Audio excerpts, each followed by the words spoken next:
Amazônia Agora, com Rosiane Carvalho. Rose, a gente vai falar de um assunto sério hoje, que é um vazamento de gás. Conta pra gente.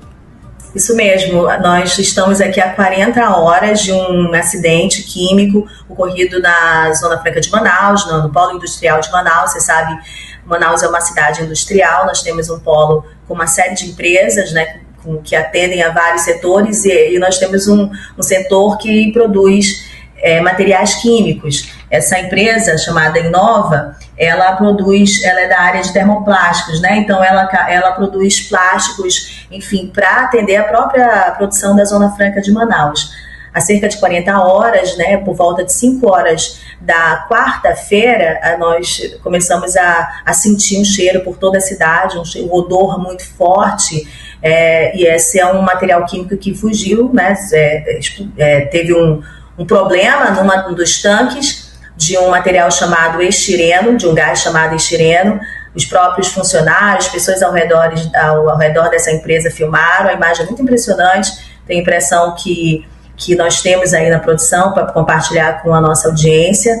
E aí, na sequência, houve uma atuação do Corpo de Bombeiros, né, informações aqui que foram divulgadas pelas autoridades, algumas vezes desencontradas, o que causou certo pânico na população, desinformação. Pessoas passaram mal, foram atendidas nos hospitais, mas a informação concreta neste momento, Filomena, é que já são 40 horas desse início desse acidente. O gás ainda não está controlado, ainda há vazamento, mas de acordo com o Corpo de Bombeiros, quase 80% desse gás que agora vaza, ele está sendo misturado ao trabalho que eles estão fazendo. Então tem muito mais de água do que do próprio gás, o que, segundo o Corpo de Bombeiros, diminui bastante o risco para a saúde da população de Manaus, né? Várias zonas da cidade de Manaus sentiram os efeitos do vazamento desse gás tóxico, né? Desse gás tóxico se espalhou por várias zonas da cidade. Até ontem a informação é que mais de uma centena de pessoas foram atendidas nos postos de saúde, nas áreas ao redor. Muitos trabalhadores dessa empresa e de empresas no entorno dessa empresa da Inova também foram atendidos nos postos de saúde, passando mal, tontura, náusea, vômito. Isso também foi relatado por moradores no centro da cidade de Manaus. Enfim, a Secretaria de Saúde do Estado do Amazonas divulgou uma informação suspeita de uma morte de um idoso de 67 anos. Ele deu entrada, né, numa unidade de saúde, se queixando, né, da questão de ter inalado o gás. Eu estou no ar ainda? Uhum. Tá no ar. Deixa eu só falar para quem está nos ouvindo pelo rádio que as imagens mostram uma fumaça branca densa, né? Quando a gente pensa em gás, parece que o gás ele não tem cor, né? Mas a gente vê uma fumaça, parece silos que, como uma oca de indígena, ele é um círculo e no meio parece uma chaminé soltando parece uma fumaça branca. É muita coisa que está vazando, né, Rose? Muita coisa. O cheiro era muito forte. Aqui onde eu moro nós também percebemos. Eu moro numa área próxima ao centro da cidade. E assustador, especialmente com uma cidade traumatizada com asfixia, né, Filomena? Então, acho que isso acendeu o gatilho em várias pessoas. A rigor, nós não temos muitas informações dos efeitos desse gás. A informação que se tem de uma notícia há cerca de 6 anos, em 2020, esse mesmo gás, houve um acidente na Índia, em maio de 2020, o estireno acabou vazando numa indústria também. Moradores próximos dessa área onde houve vazamento, houve o registro de 13 mortes, mais de 1.000 internações, mas a informação, a gente não tem como comparar o que aconteceu aqui em Manaus, porque nós não temos informações suficientes, mas é que lá houve um vazamento durante a noite, e aí as pessoas acabaram inalando e se submetendo a isso por um tempo prolongado. Né? Então, nós temos um vídeo do prefeito de Manaus que você nos enviou. Você chame quando quiser. Você quer que a gente coloque agora já esse vídeo? Esse vídeo foi mais ou menos horas depois do vazamento. Então a gente tem informações mais atualizadas. O prefeito de Manaus estava ele está doente, está com Covid, não está circulando, mas fez um vídeo para dizer que tinha determinado um comitê entre várias secretarias para acompanhar o vazamento. Ele solicitava maiores informações à Defesa Civil do Estado, um órgão vinculado ao governo do Estado. Ele considerava o caso muito grave e que precisava ser acompanhado muito de perto, e colocava de prontidão as unidades de saúde da cidade, porque a gente não sabia o efeito daquilo. Naquele mesmo dia, o Corpo de Bombeiros, uma militar, deu a informação de que tinha sido controlado o vazamento, mas ele, na verdade, continuou como continua até agora. A última coletiva do Corpo de Bombeiros é que ele está praticamente controlado, não há nada, eles farão uma nova avaliação agora às 10 horas para dar nova informação. Eu tenho um amigo, repórter fotográfico, que está nesse momento no local do acidente. Ele disse que o cheiro ainda é muito forte, o odor é muito forte. Mas como nós não temos informações técnicas qualificadas divulgadas nesse momento pelos órgãos que estão acompanhando, a gente não entende qual é o efeito disso, se esse odor é porque ele está se espalhando, né? A informação de que é um gás pesado, então ele não sobe tão rapidamente, e há um certo pânico, evidentemente, entre a população. Como eu falei, nós temos episódios e traumas de asfixia muito recente, né? Aliás, com o episódio da pandemia, mas também nas fumaças, a gente já falou aqui a esse respeito. Sim. Então, a cidade, evidentemente, está em alerta, a população em alerta, até em função dessa suspeita de uma morte após a inalação do estireno. Foi recomendado o uso de máscaras? Que recomendação que foi dada para a população, Rose?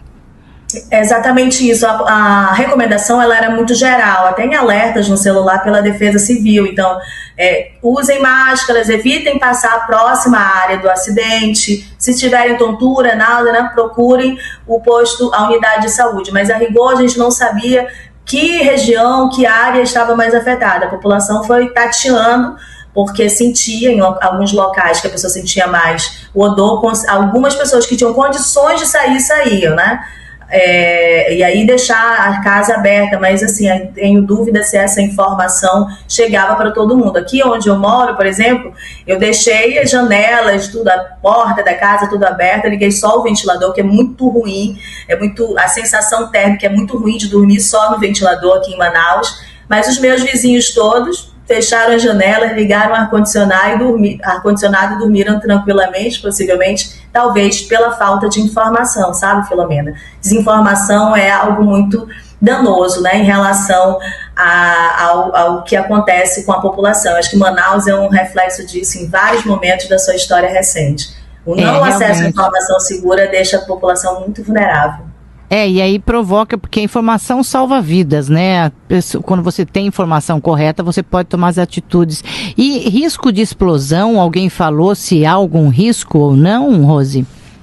Pois essa imagem que você passou agora há pouco, do gás fugindo, né? O que os bombeiros explicaram, que é uma válvula de segurança, inclusive. A gente pode mal comparar ao que a gente vê numa panela de pressão, né? Quando começa a sair o gás, o vapor, é um indicativo que está funcionando corretamente. Só que aí, mal comparando, por quê? Porque nós estamos falando de um gás tóxico numa cidade com mais de 2 milhões de habitantes, né? Que se espalhou esse gás para tudo que é região, para quase todas as regiões da cidade.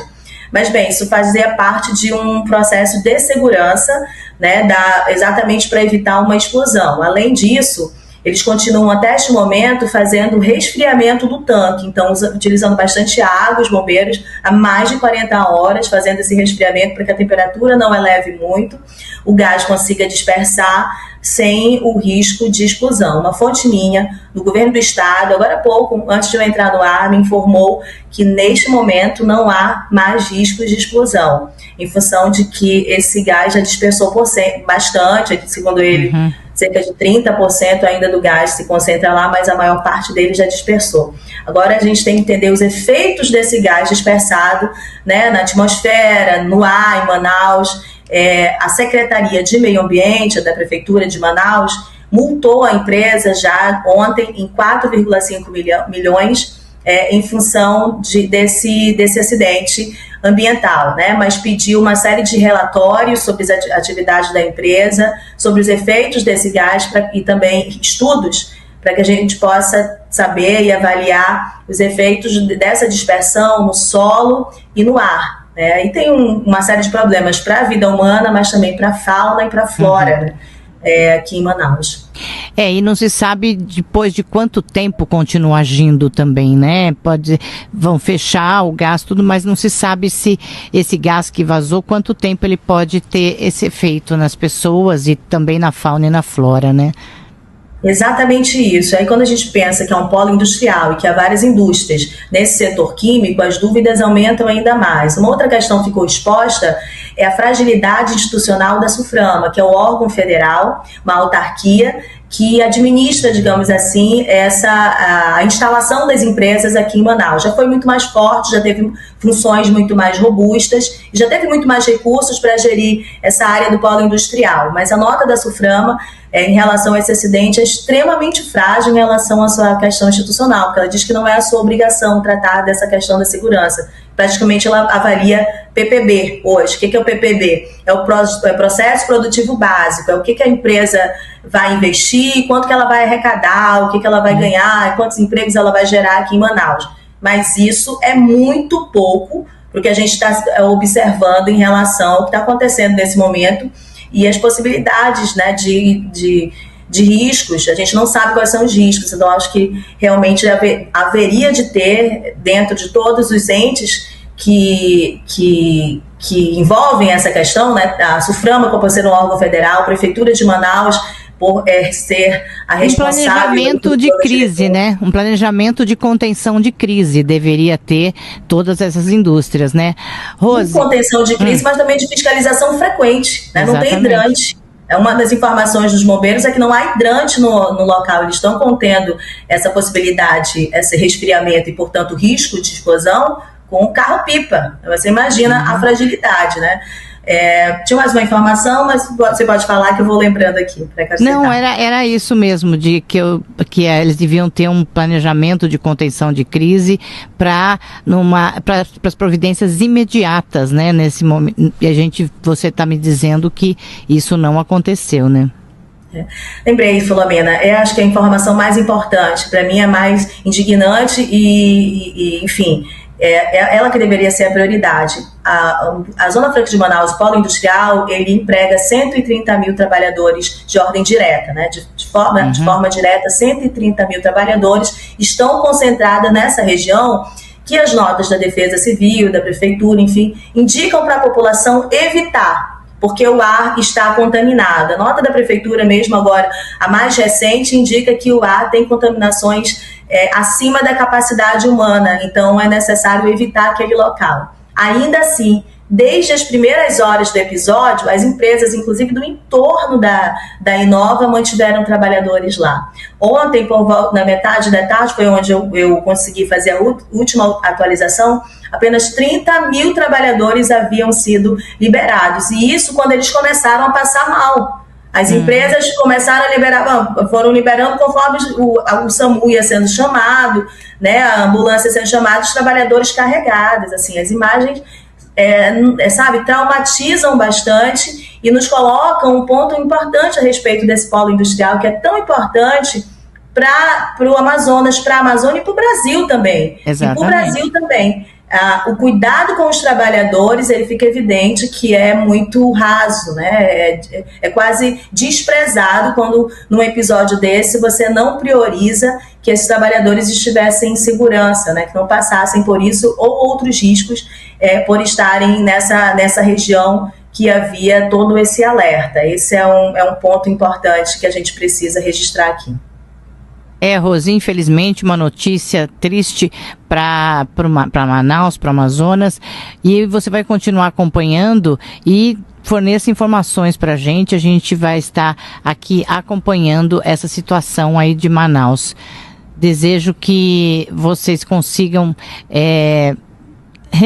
tomar providências logo, né? E que esse evento siga de exemplo para que providências sejam tomadas, né, para mais cuidado, para mais segurança lá na Zona Franca de Manaus. Rose, muito obrigada por hoje e a gente volta a falar semana que vem. Até semana que vem. Bom final de semana para todo mundo.